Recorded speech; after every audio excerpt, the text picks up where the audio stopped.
I'm Austin. And I'm Cloud.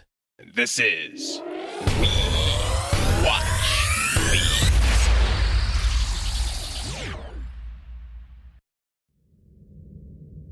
In the beginning, before there were universes,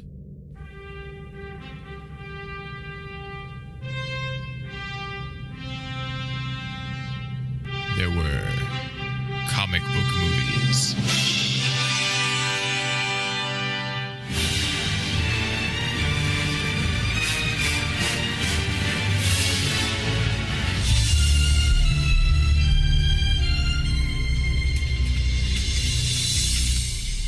These are their stories.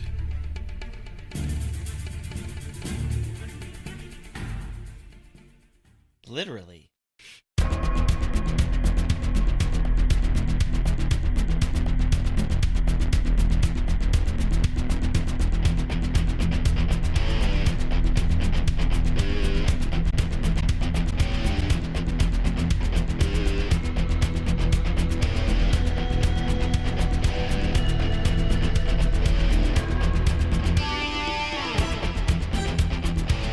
Today's movies are the Hellboy movies. The Hellboy movies are a 2004 and 2008 comic book superhero film directed by Guillermo del Toro, starring Ron Perlman, Selma Blair, Jeffrey Tambor, Doug Jones, Carl Roden, Rupert Evans, and John Hurt. And also secretly, what is his name? I can't remember his name. Seth MacFarlane. I kept thinking Todd. I was like, no, Todd McFarlane's the other one. He makes the toys. So this is, I'm not, how are we gonna do this? Are we gonna because the Fast and Furious was, it's not a franchise collection because there's only 2 of them, but in the Fast and Furious episode, we kind of bounced around all over the place. We tried to keep it one and the other, and then we ended up being everywhere. And well, there's only 2 outside movies, of franchise collections, we've never done more than 1 movie in 1 episode, except for one that nobody's ever heard, but that was done in 2 parts. So are we supposed to are we going to go through 1 and then 2, or are we just going to kind of talk about it as one thing? Or well, I mean, I figured we would start with the first one and then just kind of compared it to how what carried over into the second, because it was 4 years and a studio change. Well, just a distribution studio though, which doesn't matter especially much. But yeah, it is odd. And then the newest one is Lionsgate, so Hellboy's kind of a little all over the place. Well, wait. So one of the production companies for 2 was Relativity. Did they get bought by Lionsgate? I'm looking. I know they were in bankruptcy at one point. It doesn't say that they're owned by Lionsgate. So no, guess not. And Jeffrey Tambor, he crosses over. Well, basically everyone crosses over. Yeah, but no one else is important. He's my favorite. Well, I'm in charge here. Yeah, okay. Yeah, I bet. Yeah, he does. I mean, they take him just about as far as they could with him being annoying and governmenty, and then just when it's about to be too much, then they lay off of it, and he's on their side. Now they bring it back a little bit in the second one, which is odd because it's well, I thought we were kind of over his wanting to be in charge-ness, so I thought we dealt with that. Well, I'll give him a little bit of credit, because in the first one, his I'm in charge is more hostile and trying to fight people, while this one is more of I'm trying to boast, because I want people to know that I still have this position, especially when the German dude shows up.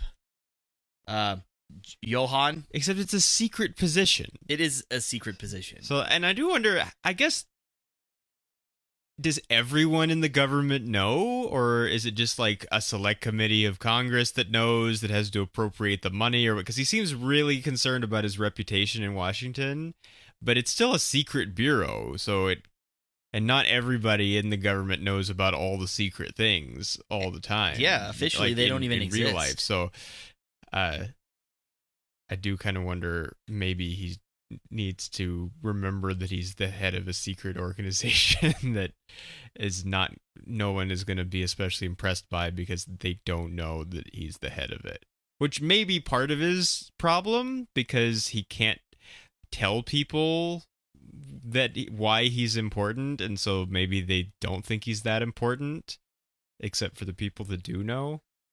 Wonderful ego.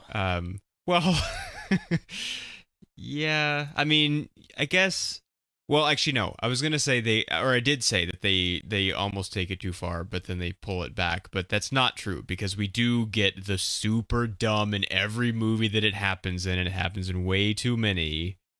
The suit from outside is going to shut down the agency if they don't do it the way that, or in time, or some arbitrary measure when the world is coming to an end. And it's like, well, okay, so stop with your dumb ultimatum, because if you don't do it, then we're going to shut you down. But also the world's going to have ended, so my threat isn't valid. Or also, no, because other bad things are, like, we didn't just form the organization last week and then you decided we weren't. It's like it's been going on a while now, and there's been lots of things, like there are paranormal things that have to be researched and defended against, so they are a necessary agency, even if you're trying to show off your fiefdomness. Well, okay, so they do it in Spectre too, and it's really super annoying. Yeah. Or wait, is it Spectre or Sky? It might be Skyfall. No, I think it's Skyfall. I think it's another thing I don't like about Skyfall. They actually do it, like, even Marvel is guilty of it. Because they're going to they shut down, like, they have the big council meeting where they're like, oh, we're going to shut down S.H.I.E.L.D., we're going to hand it over to the UN or whatever, and then everything explodes, and that doesn't actually happen, but it was going to happen. So everybody's kind of guilty of some version of it. We will shut down the podcast.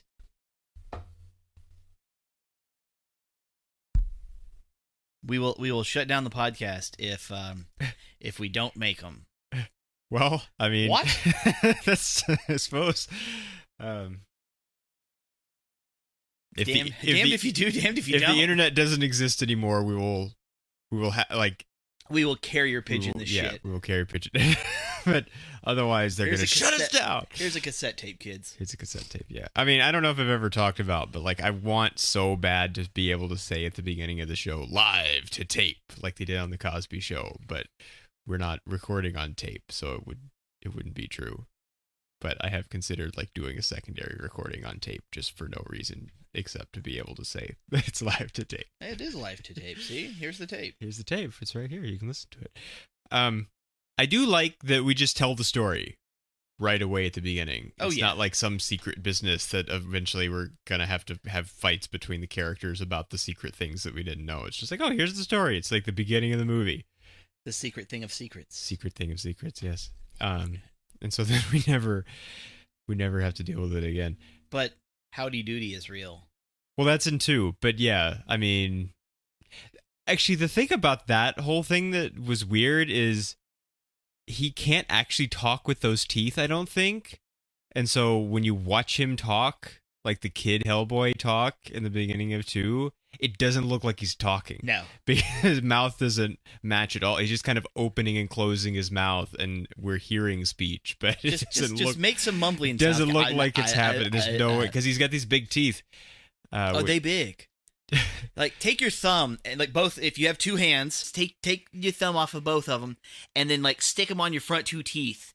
Like, on the back of them. Not on the front, but in the back. Yeah, that's what it's like for this kid. That's what's happening, yeah.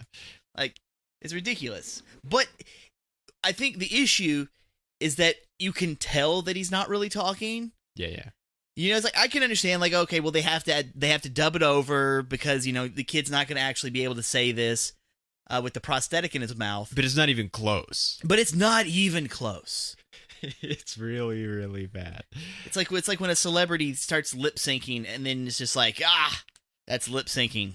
I caught on Britney Spears. Well, but it's like if the track is out of sync, you mean? Yeah. Oh. It's like you can lip sync really well and it's hard to tell, but if it's not, if the sync part, if it's just lips and no sync, that's what's happening here. Yeah, just lips. All right, so I want to talk about Elizabeth for a second. Uh-huh. Why did her fire stop being blue? Maybe she got better control of it.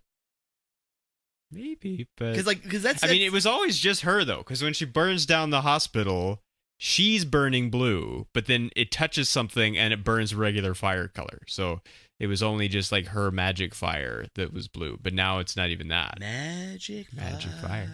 Okay, so my first question is, now granted we are only going by what the movie gives us, starting with the first one because obviously it was the first one. We know that about 13 times Elizabeth lived at the facility and then left, and then returned to the facility and left, over and over and over. Yeah, it's kind of like a Wolverine kind of way. Yeah. Like he keeps leaving the mansion. And my first thought is, as they give us information, is she's having difficulty controlling herself. Uh-huh. You know, it's something happens emotionally, flame on, things burn because she can't control it. I'm like, okay, I can understand that.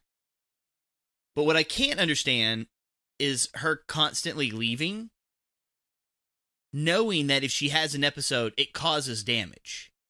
Yeah, in her, when they're in the sitting outside at night, she tells him that if you want what's best for me, don't come back.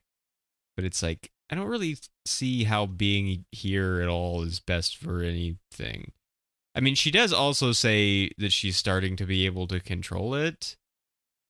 I don't really know. I do have questions about what seems like just a regular psychiatric hospital that seems to know that she has like fire powers. Yeah. But it's okay. It's just some of the staff. I guess so. It's all hush hush. I'm kind of shouldn't they be like, we don't deal with that kind of thing here. Also, it's dangerous to everyone else here. Also, look what happened. The building burned down. Well, Which they're not that angry about. They're like, oh, well, we'll be closed for months, and she was making so much progress. But it's like, oh, well, how do we deal with this now? She's just gonna stay. Well, no, the rubber bands aren't doing the job. The whole thing behind Elizabeth, outside of her, the leaving, like when she's at the facility, it's not so much of a point made anymore. But it's everything building up to her having to go back. That I don't like. Not the facility, I mean the hospital. Yeah, the facility is the Bureau of Paranormal. But no, I'm talking about all the way up into her returning to the facility. Yeah. Everything beforehand.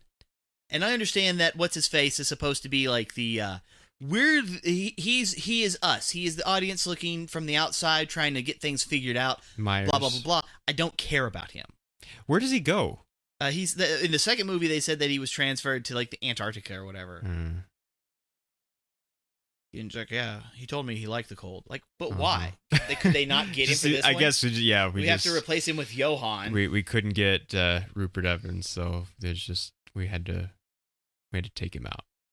And so, it irritates me because it was a good chance to use a character for some story building, but there was no story built, and then the attempt failed because once she gets to the facility, none of it even mattered. No, it just kind of takes up some time. It's just like, oh, well, I can go outside if I want to. Come on, Myers. We're going to go and get coffee and sit on a bench and talk about Hellboy because he's egocentric and jealous, and he's going to like hang out with a kid on the rooftop with some pigeons, eating cookies and drinking milk. I do like him hanging out with the kid. That's the best part of that section. You're 9. Not even old enough to be giving me advice. I guess he told him how old he was at some point, or is he just guessing? I don't know. But yeah, he's 9. Now, whenever Elizabeth is... I did like that when he comes up to the roof first before he has just like he sits with him for a long time. He does kind of the like don't tell anyone thing that Batman does with the kid on the fire escape and Begins. Yeah. I like that. I like that we have these like, yeah, I could keep a secret kind of kids in these like superhero worlds. You know, not all kids are blabbermouths. But like when Elizabeth is in the second movie, I can understand I'm pregnant and I'm worried, I'm a little scared, and Hellboy is still a child. So she's upset. I can understand all of that. So her being a character in the second movie feels more natural for it. Yeah. Instead of it being like, oh, we have to have this as a conflict crux so we can progress the story. Like, no. There she is. She's involved in the story. She sticks out just enough to be interesting, but she's not in the way. That is what I like. They then replace that, though, with Abe kind of going off the deep end in a sort of not entirely believable way. Now, though, I agree with you on that. The difference is, at least with Abe, it was Abe and Hellboy, and not Abe and some other character we don't give a shit about. Well, no, I mean, the talking about it, I don't mean that. I mean that he's just like, yeah, I'll let the world end, I guess, because I love her. Yeah, that was... I've known her for that's a overused. Day. Please stop doing that. It's a little overused. Ugh. Which then comes to nothing anyway, because she kills herself. Yeah. And the brother. And they look like they're made of resin. They kind of, yeah, they do. Like when they turn to stone, yeah. Yeah, because it's like, they're supposed to be like tree people, elves or whatever. Yeah, because it's like the big tree. Like, that's where the king sat. It's supposed to be a big tree, and now it's not a tree anymore. It's like industrial-looking stuff, but it's not even modern. It's like dwarf-looking, industrial-looking stuff. And then I know of resin being that color, and so that's just what it made me think of. Like, oh, look, it's resin. Yeah, they reminded me also of soap sculptures. Yeah. Like because like my grandparents had some soap sculptures, some like little ones that sat on shelves that they'd had for I don't know how long, so they were old, and so they had kind of yellowed a little bit from the white color that the soap was originally, and so they look like that. I don't think they're supposed to be soap though. Kind of feel bad for the goblin. I want to know how he lost his second leg. He said he lost one leg in the fire. Oh, did he just say one? Yeah. Lost me leg in the fire. Unless his accent was just too thick. I think he said I heard him say legs, but I don't know if that's what he actually said. I might have just been thinking, well, I guess you would probably lose both. Does that make him an Irish goblin? I guess so. They're in Ireland, aren't they? Because he's not a leprechaun. Yeah, they're in well, geographically they're located in Ireland. Yeah. And he's just kind of rolling about on the hillside. So yeah. Do people just not hang out over there? He's just like, I'll just stroll about, whatever. There's lots of space. Well, I mean, Ireland's kind of small, but like there's lots of like grassy fieldy kind of places where people aren't just walking around all the time. Lots of sheep, I think. Yeah. Okay, so if you listened to our episode for the new Hellboy, I made a few comments about if they make a sequel to it. I kind of want them to bring the dad back using like the Russian necromancer dude. And I kind of forgot about the fact that this was the Russian necromancer from the first movie. And the dad died, because I could have swore he was in the second one as well. Technically he is, but he's in flashback. Yeah. Which so I like that. I like we can get him back, but we don't have to. We'll just do it at the beginning, and we'll use him as the frame to explain what the Golden Army is. And so we won't have to like deal with some way to literally bring him back to life. We'll just go back in time. I kind of wish they would have framed it a little bit later in time, because he's still old. So are you going to tell me that he like aged super fast and then just stopped aging for a while? Well, yeah, because he didn't. 60 years. He didn't look, because it's what is it? What does it say? 1950 something, roughly. And it was. So it's only something like 5 or 6 years after the World War II stuff. Less than 10. Less than 10, yeah, and he didn't look that old in the opening. He was of 28. 1. So he, and then now he does kind of look. He would be younger than 40. 10 years later, he looks like real life old John Hurt. Yeah, but yeah, it's kind of odd. I guess he doesn't look as old as he looked in the first movie for the most of it, but he still looks older than maybe he should. Applauds to John Hurt. I think he did a great job. John Hurt, both of them. yeah. Oh, let's see here. Pulling up the list of actors. Come on now, be good to me. All right, so Doug Jones, who I know a lot of people will talk about because he's the guy who does like all of the, we need some kind of monster alien thing, so we're gonna put this dude in a suit. Who are we gonna get? We're gonna get Doug Jones. Yeah, he plays Saru in Star Trek Discovery. Yeah, so hats off to that dude for being epic. But let's see here. Who's the Chamberlain though? Is that supposed to be the dude who's like, you have to surrender your weapon? Yeah. Okay. The like Trade Federation looking guy. Yeah. What is he supposed to be? I don't even know. They don't tell us. Okay, so we have Ron Perlman. I love Ron Perlman. Yes, which I love Ron Perlman not just because he's in this movie. Well, no, but because he's in this, he does. There seems to have been much more of a concern with these as compared to the current one. That we're going to make it look like the comics. And they do. And it's not like we're going to make it look like the comics, but we're going to make it look real. Because, like, if you look at new Hellboy, the, like, where his horns go into his head, it kind of is, like, weird and wrinkly, and it's not, like, just, it goes in his head and it's kind of just round, which is the way it's drawn in the comics and in the way it is here. Yeah. And so it just looks like you just lifted him out of a drawing, and here he is. And some of that has to do with Ron Perlman's face, because it's easy to make his actual face into Hellboy's face without an awful lot of doing. He has kind of the same shape. And there's something, the way that he plays the attitude is so...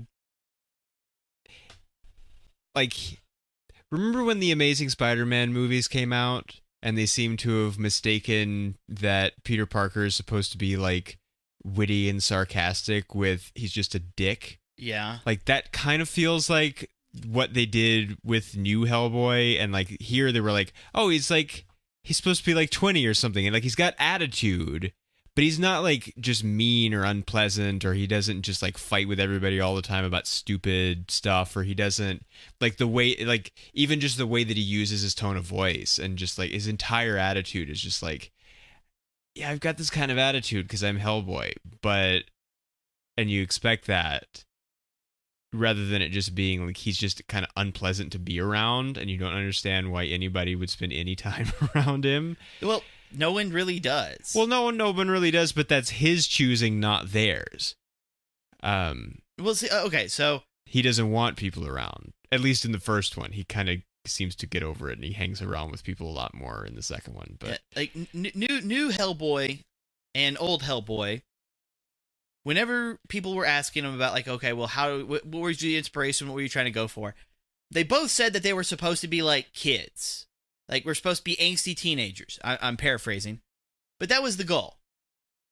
Honestly, Ron Perlman feels more like he's a man-child. Like, he's already an adult, and he just didn't ever grow up. Yeah.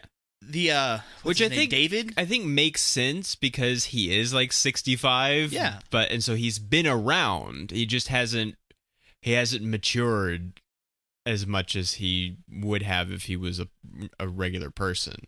And so it's like he has all of this, like, experience and time and things that he's done, but he just doesn't have the maturity. And so I think the man-child thing, but that's makes the difference. More sense. Is he goes he's trying to be a teenager, but he's not actually succeeding at being a teenager. He's succeeding at being a man-child. That's the difference. And then the new one is like, I'm trying to be a teenager, and I think he succeeds at being a teenager because he's like he just has this kind of mentality, and that's what makes him a dick. But he just happens to have the body of Hellboy, and that ends up being just the result for the character personification in the movies. And I don't really have a problem with either one of them. I think they play into what we're supposed to be getting for each scene. Now, I know we already talked about the other one, but like for these, anytime he has to do his acting inside of his bedroom, like I prefer those scenes compared to him having to act outside of the bedroom. Because, like whenever he's got to deal with the cats, when he's got to deal with the newbies, anything like that, pretty much just anything within the facility. I think those are really good scenes for him to demonstrate, like, how he's trying to play this character.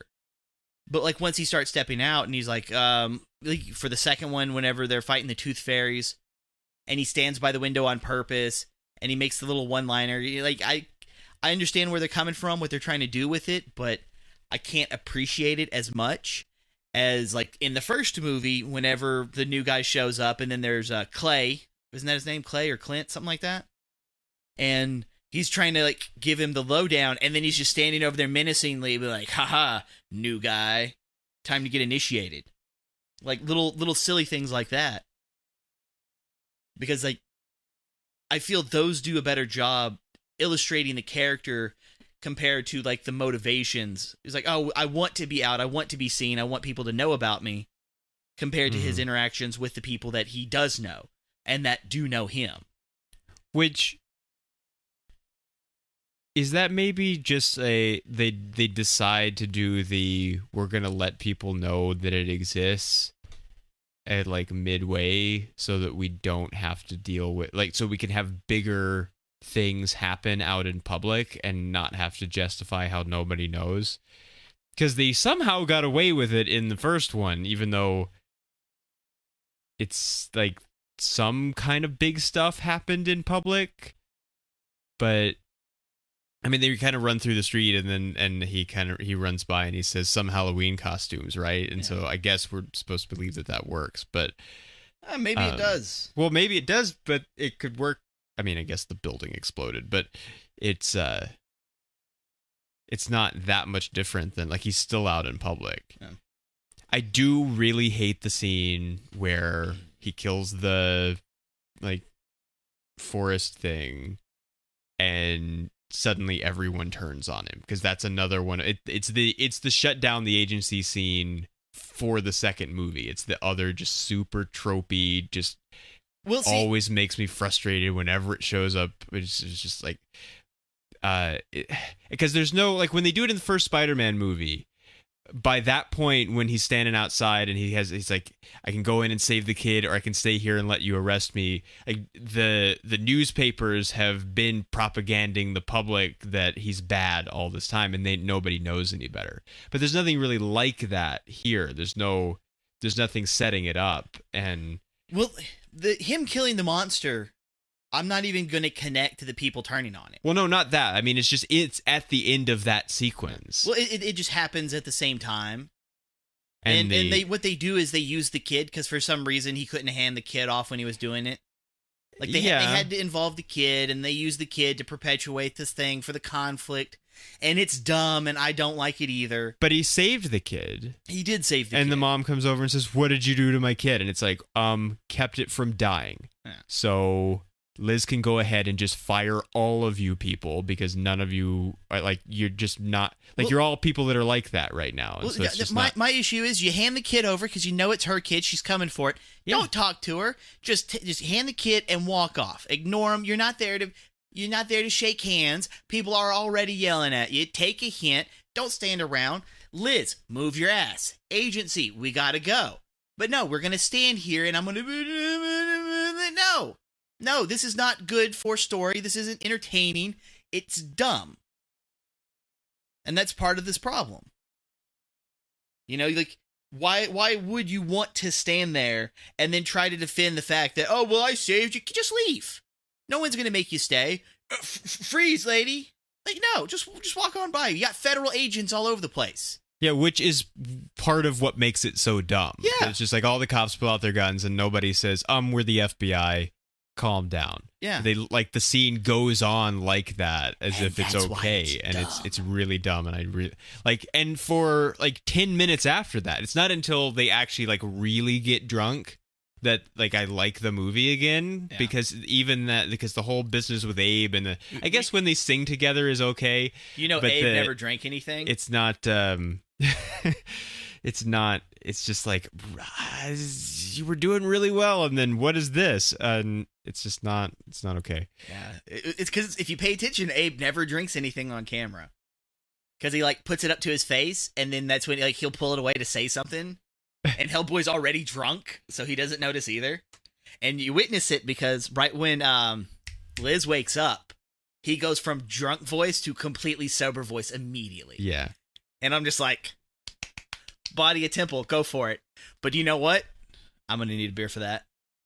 Well, I mean, God, how many does he go through? And is that even a real brand? yeah, it's a real brand. God, they had so much of it. Wait, they sell it in New Jersey? No, they sell it everywhere. You can get it here. Oh, okay. It was odd though because it's different from the beer in the first movie. We always saw various Budweiser products in the first movie, and then now it's not. Which I started to keep in fairness to Michael Bay list in the first movie because there were a number of things, but there were a few that I noticed when they happened, but I didn't write down at the time, and so there were ones that I couldn't remember. And it's not like really bad. It was just like I did notice. It's not extreme. There were even just things like when Professor Broom is doing the autopsy on the guy that has dust for blood. How? How? He goes. I can understand the whole wind up clock heart thing. Like, all right. Oh, you well, understand? I don't understand. Yeah, That it's is like, some magic something. I don't understand. It's like because I can understand. Like, I'm so addicted to surgery. I'm gonna take off my lips, and then I'm just gonna touch on the tongue because I had no lips to actually form words, and then I have no eyelids, which would damage your eyes because now they can't be moisturized. Well, he wears a mask all the time, so That doesn't matter. and also he's like 80 years old. and then Also, they justify it later because he's just a puppet, yeah. so he's not really just walking around alive or anything. Because And it's- how could he possibly? But It's like, no, I got this little thing, and I twist it, and it acts like a wind-up clock, and it helps keep my stuff moving. And for some reason, I'm going to exchange my really cool arm-mounted extendo blades with these bladed tonfas. I'm still going to kick a lot of ass. Like, who is that dude? Like his acrobatic skill. I wonder if he did that if that was him, the complete thing. I don't know. But when we come into the scene, he's got his tape recorder, and he turns it and clicks the record button, and it just catches the light for just a moment, but it's enough, and it's an angle where you can see that it says Panasonic on it, and there's no reason for it, and you shouldn't be able to see it, and you can see it on DVD even because we watched the first one on DVD. And you could, it's still clear enough to see. So it's got to be intentional. And it's just like, oh, really? Okay, it's a Panasonic. Which they don't do with all of his TVs in his room because they're all from the 50s. Some of them are not even color. He's got a whole wall of them.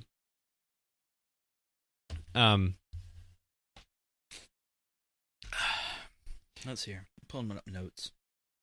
Okay, so why did Rasputin need a big metal arm to open up a portal?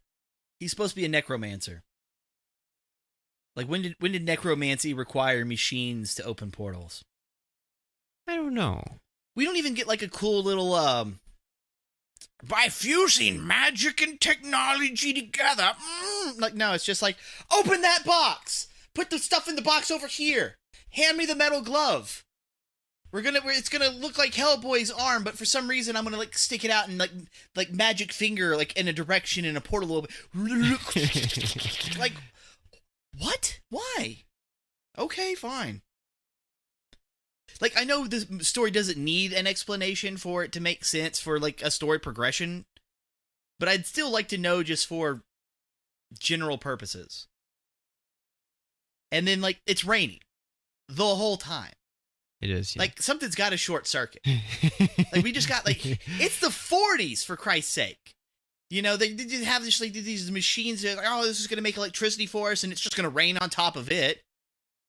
You know, like, I'm over here, and I got this electricity plugged into my magic gauntlet, you know, thing. Yeah. It's raining on my spell book. It is, yeah. Because the lady I handed it to doesn't even have the spine upright. It's like, no, let's get this rainwater on these pages. Like, please. I know it's the spell book. I watched you hand it to her. You'd think she'd take better care of it. Maybe it's like magic water resistant or something. Well, I don't remember seeing it through the rest of the movie, though. Like, what was even the point of it? I think we see it one other time, because isn't she reading it when the next time we see her, like in the present time? Well, she has a book, and it looks old, so I took it to be that book, but maybe. I don't know. I don't remember her having it in, like, the ice area. And how are they even sure that they're going to summon the right dude? No, I don't even... Yeah, their whole plan... I mean, I wasn't sure whether it should bother me or not, because it's just like how magic works doesn't work. And so it's just like, oh, well, of course it's this, and it's the prophecy or the destiny, or of course his arm fits in the hole of the thing that fell at a different time that maybe he wouldn't have been summoned. And it's like, so it's just like, it seems really convenient, all of it. Well, like, but it's using magic as a catalyst for events doesn't bother me as long as it's explained within a reasonable fashion, so it can't be like, well, what about this plot hole? Because one of the issues, like, I can understand, like, okay, the stone fell from, like, dimension hell space. Yeah. Because it needed to exist, because Hellboy had to use it to open up the portal. Okay, that's fine. It's made of stone. It could have landed 1,000 years ago. That doesn't really bother me so much. Because sooner or later, the two of them would exist within the same time period. What does bother me is the fact that it took her, like, yeah, because they say he's supposed to be 60 years old. That makes the dude, like, 108. Dr. Broom. That would make him, like, 108 years old. Okay? He's 108, for Christ's sake. So it took the lady... he has cancer. Yeah, it took... That's why he's dying. Old age. Yeah, fight that off with my green tea and avocados. Yeah. But no, it's like, it took her 60 years to hire one dude to get her to one location that the dude just knew about. Yeah. Like, oh, I know how to get you there. And then he just gets her there. And then, like, it's the door, and it's like, oh, we got to get through the door. So she just punches the ice out of the way, and he's like, all right, let's go in. Oh, this is like the sacred place. We shouldn't be here. Give me my gold so I can leave. And it's Nazi gold. Like, honestly, if I was hired by some stranger to do something, and they said, hey, we're going to pay you in gold, and it turns out to be Nazi gold. Now, granted, I'm not a Nazi, but I'm sure I could sell that gold for more than that gold's worth, because now it's historic. Well, sort of. The Nazi branded gold, molded gold is, I think you're not really allowed to, like, own it or sell it or something. So, like, you would have to, you could melt it and just have the gold, and shave no one off, would like, know. But that's really what you would have to melt it down and make it into something else, because you couldn't really, if Nazi gold comes up on the market, everybody gets really suspicious, and so you can't. The lady, really, I don't know really how she was able to carry this thing, but, like, the little briefcase of nothing but little bars of Nazi gold. Yeah, gold is heavy. It is heavy. Like, that should require, like, at least both arms to hold it. She's like, no, let me just lift it up with one arm and, like, open it with the other one. Like, it's nothing. That's a lot of gold. Yeah, gold in movies is feather. Yeah, unless you're the Italian job. It varies in weight. Yeah, unless you're the Italian job. Like, nope, gold weighs what gold weighs. Or the tidal wave episode of CSI Miami, where they do make a point of how heavy the gold is, and that they used the wave to carry it out of the bank because it would be too heavy to carry. But most of the time, gold is just like, it's however heavy. You know, maybe we'll make a joke out of, like, having it set heavily on the table or something when someone sets the bag it's in down. But mostly it's like, yeah, we can carry it around. I do, especially in magic circumstances, because people just yeah. have like satchels of gold on their belts, and it's no. But I do like whenever she's paying the Russian dude with all of the Nazi gold, and he just tells her like, yeah, like it doesn't really matter. It can't leave the country. And she's like, it don't matter. We're not leaving. They're coming to us. Here, take this gold. Yeah. Like, okay. Gold is still gold. And then empty cups. Yes, the Listen. empty cups. I hate empty cups, empty soda cans. Just put something in it. Yeah, listen to me, You can't guys. act the weight. It always looks bad. Listen to me. If you're wanting to make a film, short film, video, YouTube, doesn't really matter. There's a thing called water. And it's normally free in most circumstances unless you decide to buy a bottle of it. But you can just find a puddle or something. You don't actually have to drink it. Just put a little bit of water in something. So whenever that cup is in, or bottle, whatever, is in the actress's hand. I don't even really care. I mean, water is better, or liquid is better, because then it's going to shift around. But it just, at least so you don't just like tilt it around like it's an empty paper cup like it actually is. It would be better. Just something. We can tell. And I don't understand why. Yeah. I just don't understand why not just put something in the cup. Because it doesn't happen in every movie, but it happens in a lot of movies. And it's always bothersome. And the second reason why you should do this is just in case for some reason something happens that we can see inside of the cup. There's something there. Yeah, we don't in this case because they have lids, but because it's not like, oh, it's extremely rare and it's only ever happened once and it was in the 60s. Like there's plenty of times where something will happen and the camera will get a shot of the inside of the cup, but the scene, that take was good and they wanted to use it for the movie because the take was good. But you can see inside of the cup. Mm-hmm. And what are they doing? Drinking empty cups? Not even residue. People are drinking empty cups in movies. That's what's happening. Just please stop. Stop it. Stop it. He had some help. He had milk? Yeah. He had milk. Stone Cold Steve Austin had milk. He poured the whole thing on his face. He had milk in a glass while they were drinking empty cups in the same scene. In the same scene. He's drinking milk, watching them drink empty cups. She takes her coffee black. Ugh, I can't believe you wouldn't know that. Of course he wouldn't know that. Just ask. They're there getting coffee. What kind of coffee you want? I want coffee that's pure black, nothing in it. Okay, you heard the lady. I need a black coffee. Be done with it. Jesus. Shop didn't have any donuts though. No. It's like he asked for donuts and he was like, "Yeah, sir." What kind of shop is this? And it's New Jersey, for Christ's sake. Yeah. Seems like they were about to close though. I seem to remember some other mumbly thing when he's at the window where they're about to close. Maybe that's like they ran out of donuts earlier. All right, fine. Because it does seem to be in the middle of the night, but still. And stop making it rain at funerals. Stop it. But well, but then how can we justify the black umbrellas?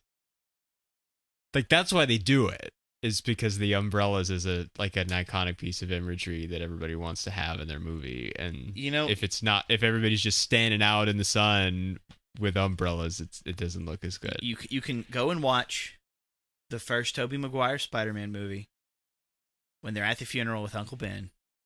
He does have an umbrella. It's not actually raining right then, I don't think. It wasn't raining at all. But it's cloudy. We're supposed to assume, I think, that it might have. They might have thought it was going to rain. Maybe it rained earlier, it didn't. So we could justify the umbrellas. But it didn't. But still, you can even have a funeral during a bright sunny day and just be like, "Well, it's July." Yeah. Well, okay, and people occasionally do.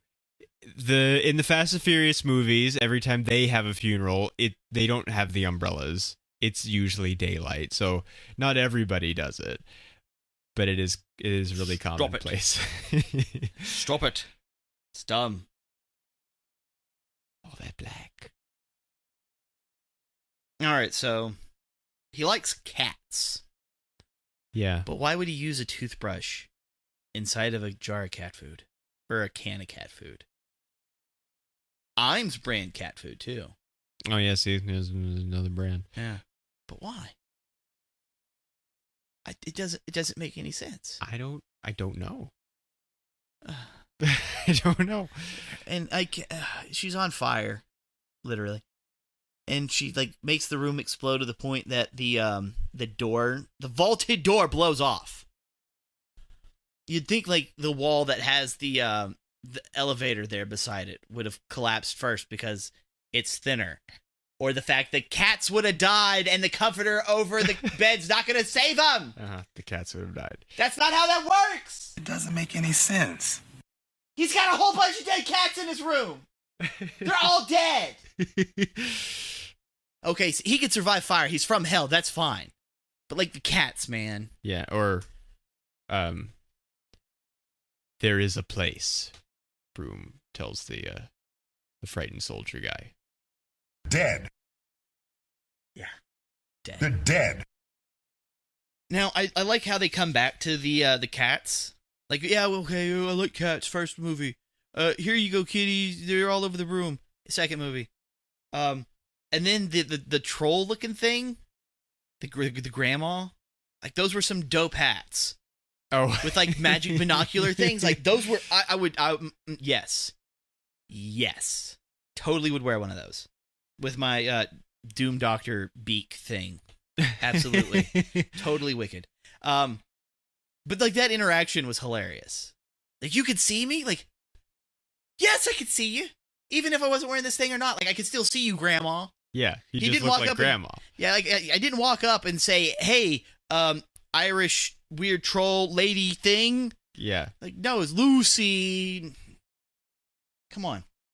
But she's eating a cat. Well, and her eyes get she's like about to eat a cat. Yeah, like her eyes start getting like wider, and her face like it's like yeah, like her mouth has to open wide enough to get a cat inside. And like the cats aren't freaking out or anything. Like I can understand if she went inside where people probably wouldn't have heard the cats as much, but she's still out on the streets. Well, see, here's the thing about cats: they don't care. Well, I'm sure they'd care as you're biting into it. Well, yeah, but the others don't care. Until you start eating them, because that would be caring about something other than themselves. Yeah, I'm not a cat person. They don't care about other cats. That's just taking attention away from them. Yeah. Are we supposed to take something like that, like that their cats are like evil or something because Hellboy likes them, and like why would he? Because he's from hell. Well, like that. Or is it supposed to make him softer? Imhotep didn't like cats. Yeah. And he's not from hell, and he is evil. Ish. I mean, like ish, yeah. Debatable. That's for another episode. I don't know if it's debatable. Yeah. Well, I mean, we'd have to decide whether evil is a real thing first, but once we're there, then I'm not sure how much debatable it is. I like the monsters, especially in the second one because they put a lot of effort into making more of them. Yeah, there's more of them and they're not as big a deal. Yeah, so, like we get like the big couple of ones in the first one. Yeah, because we get towards the end. Sam L. We get Sam L., which is supposed to be like the like a demon hound thing. I don't understand how it's supposed to work.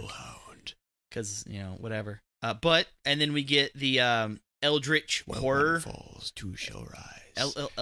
Eldritch. I don't know. I'm not sure how you're supposed to pronounce it, but I've always heard Lovecraftian. Yeah. The Lovecraftian tentacle implications, which was a pretty sweet monster. I'll give it some credit. Like the whole like beam to the moon, and it's just got like creepy tentacles. Yeah. I'm like, all right, that's pretty metal. I'll accept that.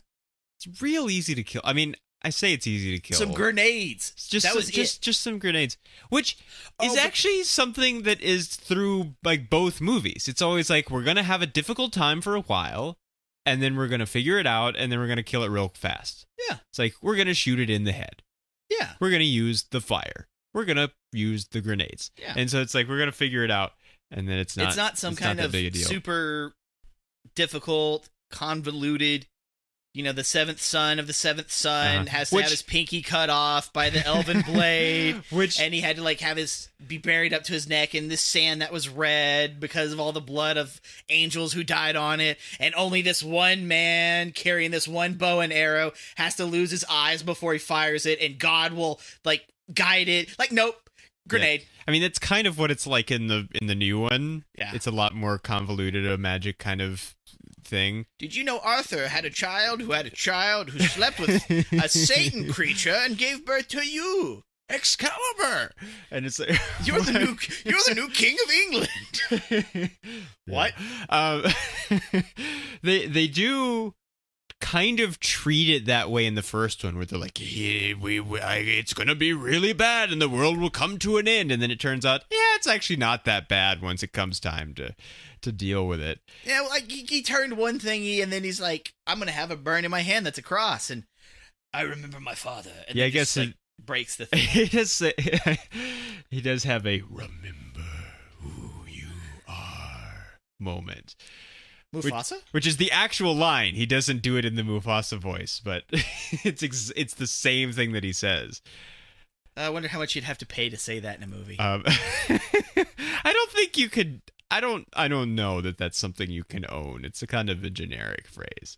It doesn't mean Disney wouldn't try to TM on the end of it, but I don't think it would hold up. Necromancer dude, blonde lady, tentacles, grenades. Well, the crown is a little like that whole like run you just did, where it's like, it's made of gold and it matches the golden army, and if you possess the crown, you can control the army if you're of royal blood and there's no challenger. And so it's just like they keeps adding things to it that extra conditions besides just you possess the crown, you control the army. Oh, okay. So I was thinking about this, right? Which royal blood always bothers me in things because it's such a bogative thing. It's like, what are you even talking about, royal blood? All right, so this is where it starts getting a bit weird, all right? Because I was thinking about the whole royal blood thing, and I started thinking about who actually gets to decide that. All right, and then hear me out. People who are already royal usually. Hear me out, right? Like, what if you are the prom king? All right, and you show up with your posse of I don't know, Instagram followers, right? And then you diss him. You declare your challenge and you diss him to a point that he doesn't understand what you're saying. But then you're like, your whole crowd is just nothing but a hype squad. And then the dude gets owned. Like, he doesn't even know it. Just like burns his head or something because he just, no, your mom gay. No, you. What? Who makes these rules? Well, that's why fantasy doesn't interest me generally, I think. It's just because it's all like somebody, you just made that up.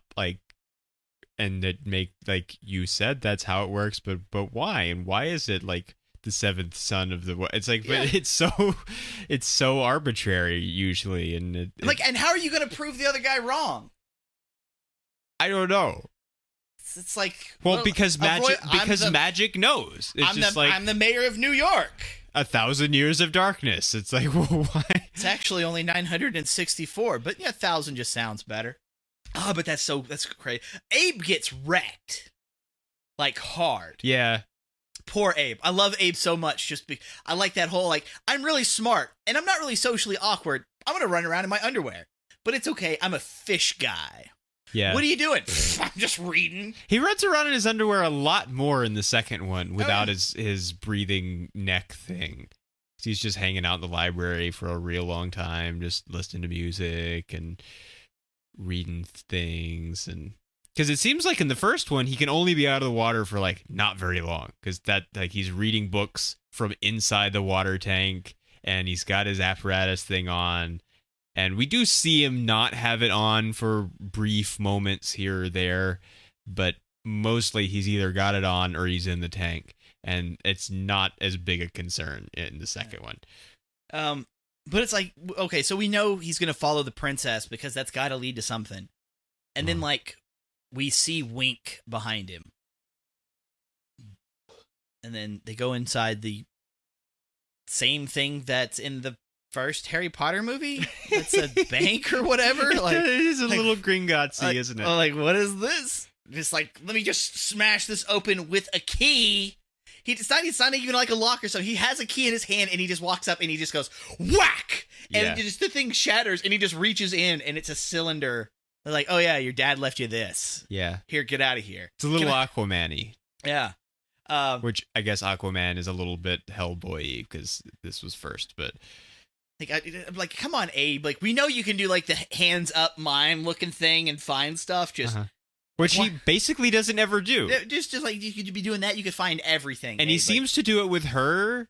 He says, "I learned things about you while you were learning things about me." Creepy. But he has the glove on still. And in the first one, like, he has to take it off because he's like, "Don't touch it." And he's like, "I have to touch it, and I'm taking the glove off in order to touch it." Like, they forgot about that. Like, that's even how he found out Liz was pregnant. Yeah, he was still wearing the glove then. And the Tooth Fairy. Was he? Yeah, he was wearing the glove. Because like we actually get like a close up shot of like him pushing her back from that angle, and then he just kind of is like, "What?" There were a lot of those things in that little crate. Oh yeah. Okay, I've heard of like condensed juice. This puts condensed juice to shame. All right, like mixed with water, like mixed with like human parts. Jesus Christ. No, I love the design. Like for little menacing tooth fairies, horrifying creatures, and as the agent dude said, it's kind of cute too, in a little horrifying insect flesh eating kind of way. Yeah, which he should know better than that. Working for the Bureau, than to think something's cute, because it's probably going to eat you. Well, it could still be cute and be deadly. Yeah, but be cautious. Don't get distracted by the cute, because it might kill you. So, something killed everyone in here. We should be a little on the ball here. How long have these people been working for the Bureau? I feel like maybe, to be fair to them, not very long, because they seem to all get killed all the time in both movies. Like the regular FBI guys are always, even the main character guy, the who we're supposed to like, gets killed fairly early for like he's not around for like half the movie almost. Yeah. So the dude who got stabbed by puppet assassin dude. Yeah. And his name was Clay. I saw it on the list. So no, but I really like the designs. FBI gets dead like real often. So they don't know what's up. All right, so we got the cool creature designs. Every bad guy, there's at least one bad guy per movie with a metal hand. There seems to be. Yeah. Abe gets wrecked and then pretends to get drunk. I'm gonna give Del Toro like some mad props on having great design.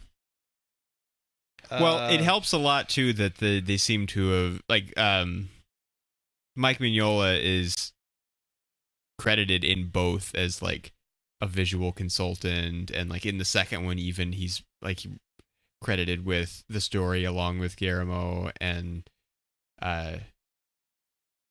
he was only a co-executive producer though for both of these, and they did bump him up to a full executive producer in the new one. But I don't think he did as much creatively as he did in these, which may be like they did it. It's like, okay, we'll make you an executive producer, we'll give you more money, but you won't really do as much. But this will make up for it. Have some money. I don't know, but he seems to have been fairly heavily involved, and since it's his thing, it's more likely that things will be the way that they are. Did he have it? He has a different coat in the second one, doesn't he? Isn't it like a lighter color? Yeah, it looks different, just the way it like hangs on him. Yeah, it kind of does. I mean, it's still the sort of like old style trench coat with the extra part that hangs, and really which is what what he has shoulder pads. Yeah, I think those are just his shoulders. No, because we see him without the coat on, and his shoulders are still rounded. Yeah, I guess. Now, I'm like one of the way it hangs off of him, like especially around the leg portion. It's a really nice hanging coat. Oh yeah, absolutely. It looks really nice. And how tall is Ron Perlman? Like what, 6'2" or something? So I don't know. They say that Hellboy is, I think, 6'2" or 6'3" or something. Somebody says it in the first movie. I don't know how tall Ron Perlman is. Let's see. But he is. I mean, he's a pretty tall guy, I think.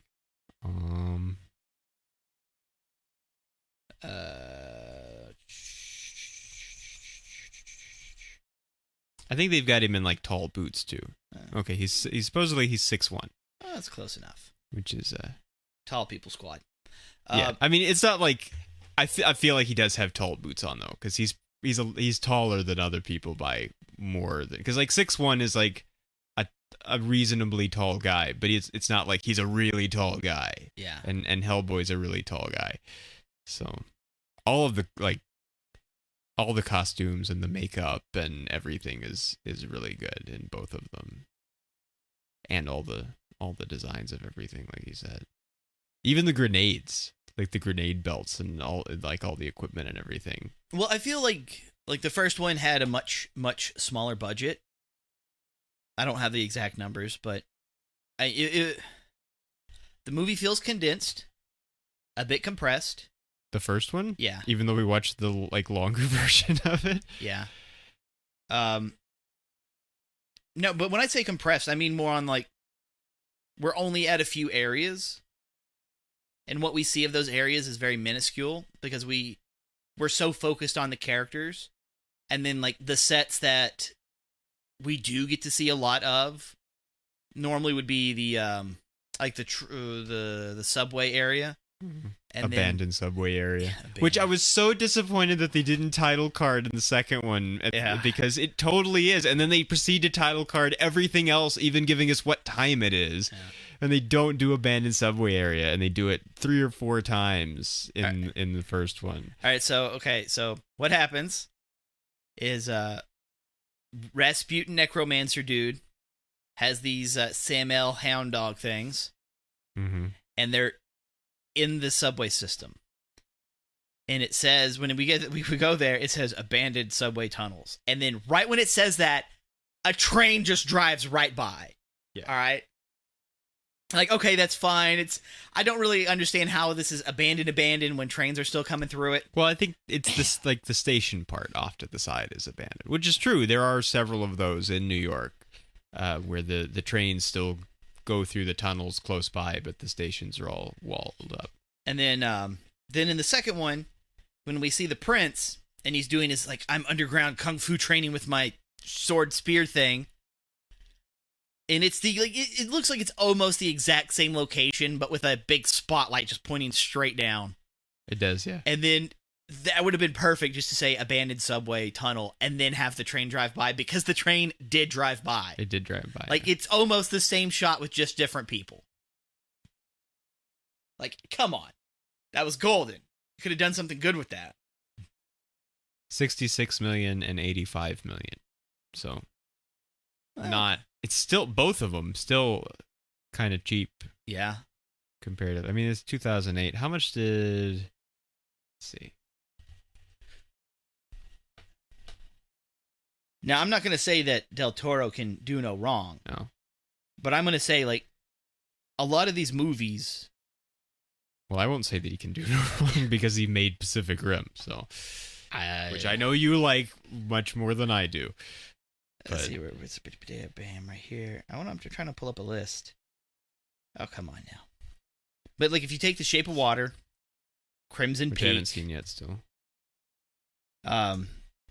Yeah, even the Pacific Rim, Hellboy 2, Pan's Labyrinth, first Hellboy, Blade 2. Oh, I didn't remember that. Mimic, Kronos. I'll just use those are the ones everybody seems to know. They're all gorgeous in various aspects. Now you may be like, well, that's not the type of cinematography that I enjoy. Hey, that's fine. But just the ability to create a set and then shoot the set in that particular way to kind of highlight the way the set's supposed to work, and then be able to put the characters on these sets and then tell them what they need to be doing to create an interesting story. I think he does a great job. Now, while, Pacific Rim isn't that great, especially compared to some of his other ones, Crimson Peak, visually, maybe my favorite of all of them that he's done. Those ghosts are real.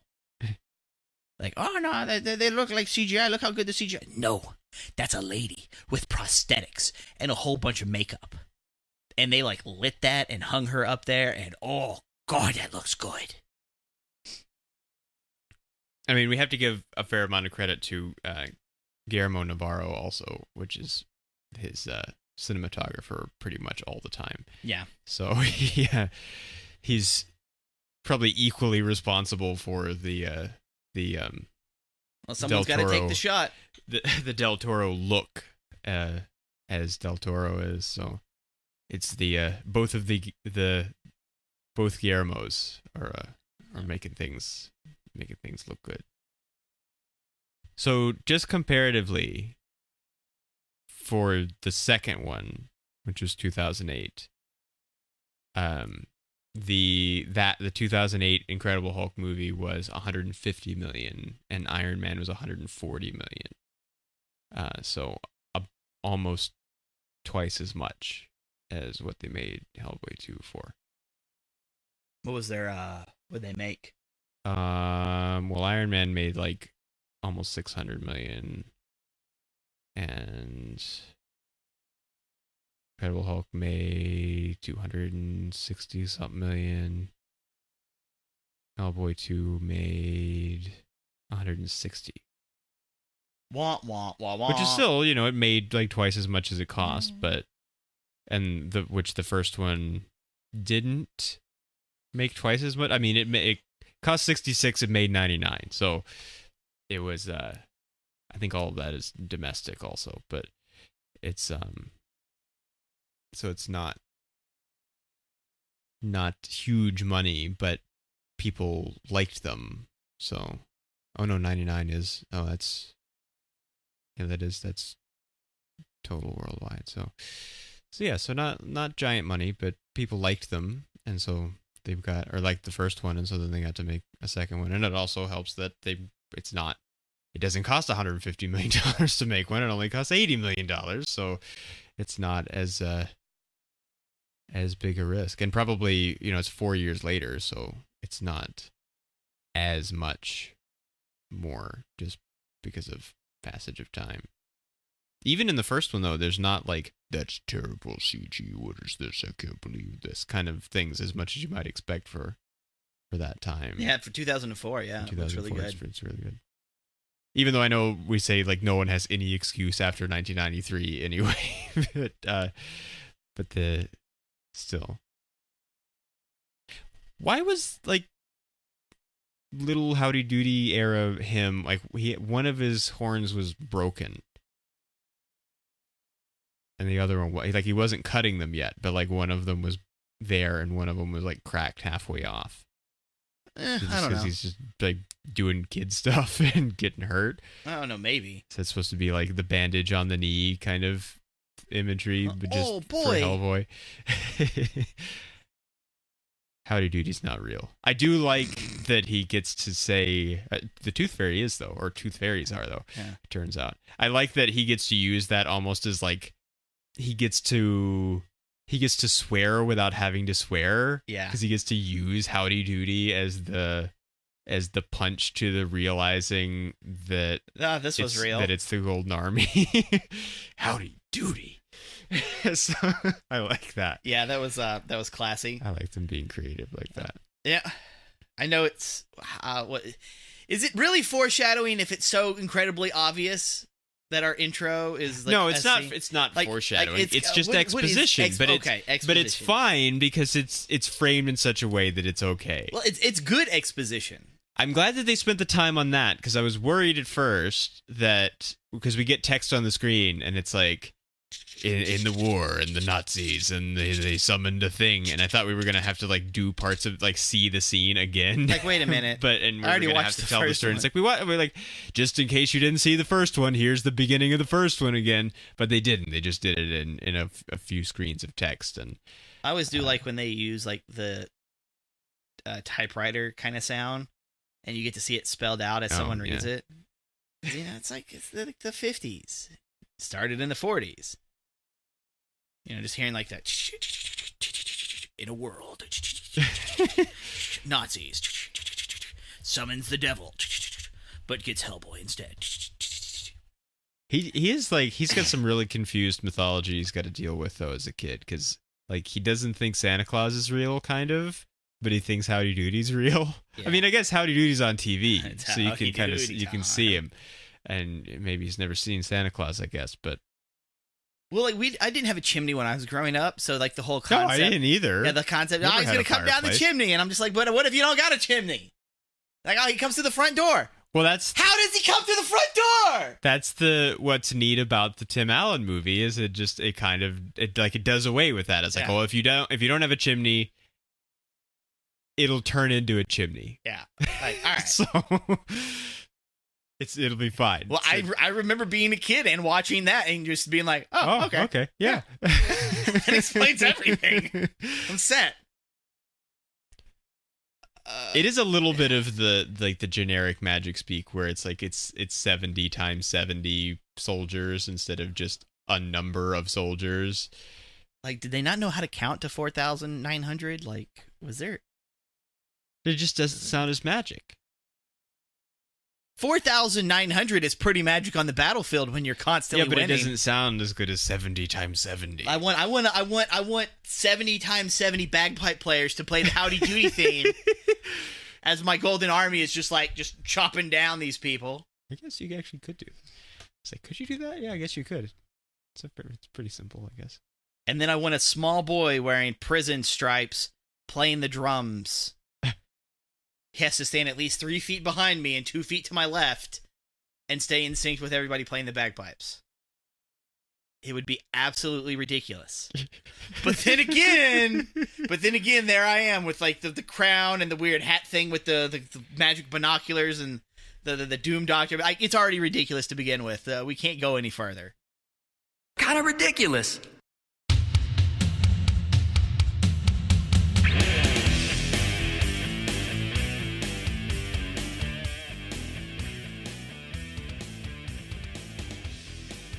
So I guess how do we feel about stars? I guess we did it for Superman, didn't we? So I guess here we are. One at a time, I suppose. Yeah. It's a little iffy, but I feel like I'm going to have to give the first one 4 and the second one 5. Cuz I like the second one more than the I first like the one. second one more, but I think I'm going to give them both 4 because it might be a 5 if it wasn't for like a couple of like really dumb scenes that just like made me like, you know, like grabbing the side of the seat like, stop it, I don't like your movie anymore, why did you have to do this? Which is worse because it's like, I really like your movie, now you went and did a fool thing like that Yeah. Now I don't like why did you have to go and mess it up? And so but 2 is a higher 4 than 1. I do like 2 better. I think some of it is just like they figured out how to play the characters better, which we talked a little bit about. Like they found a balance with everybody, and everybody kind of got what their attitude is. And maybe it was just I feel like the second one also they lean a little more comedic than the first one. Yeah, like they're a little more willing to be kind of goofball from time to time. Not much, but more. I think it's going to be like how each scene is it's a little set lighter up. than the first one. Yeah.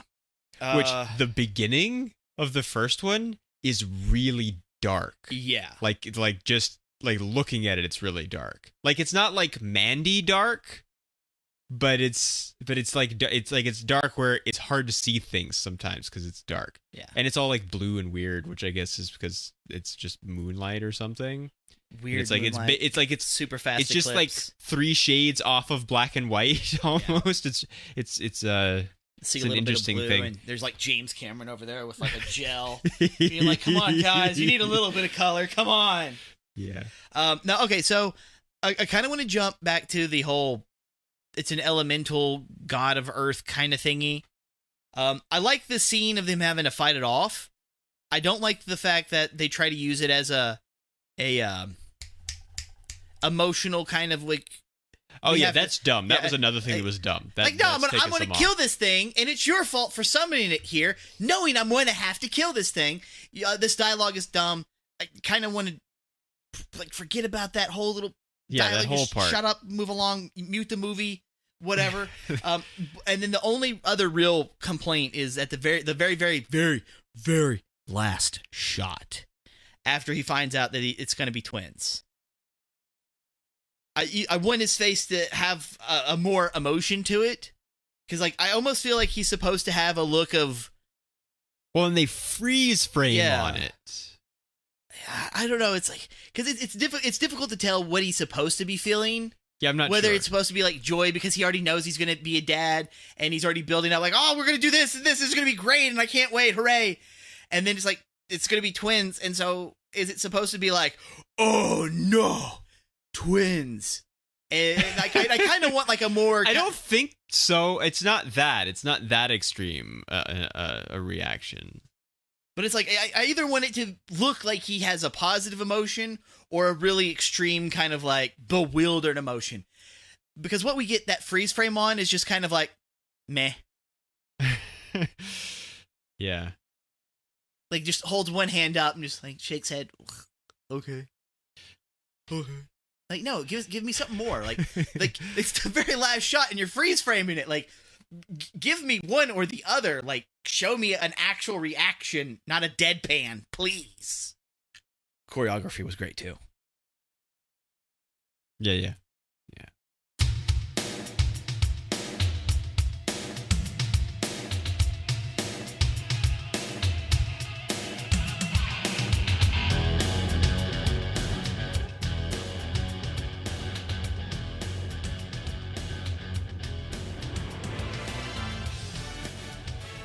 And that's all we have to say about the Hellboy movies.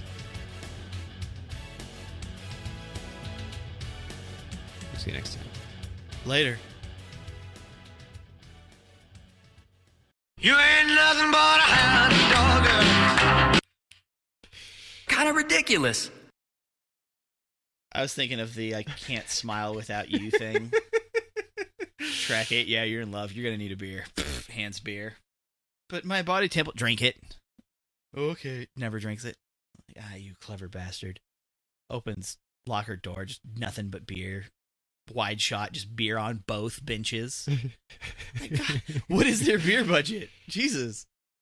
Beer's not cheap. Well, I mean, I guess you could get cheap beer. But at that point, it's expensive. Yeah, that isn't especially cheap beer. So. Yeah. And he's carrying around like 6-packs constantly. Yeah. Yeah. So with the arrow in the chest thing, or the spearhead in the chest thing, what if... If he had a pacemaker made of plastic. What about that? Would that have helped?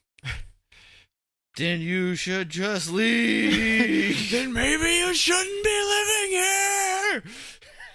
just cuts back and forth. Still going.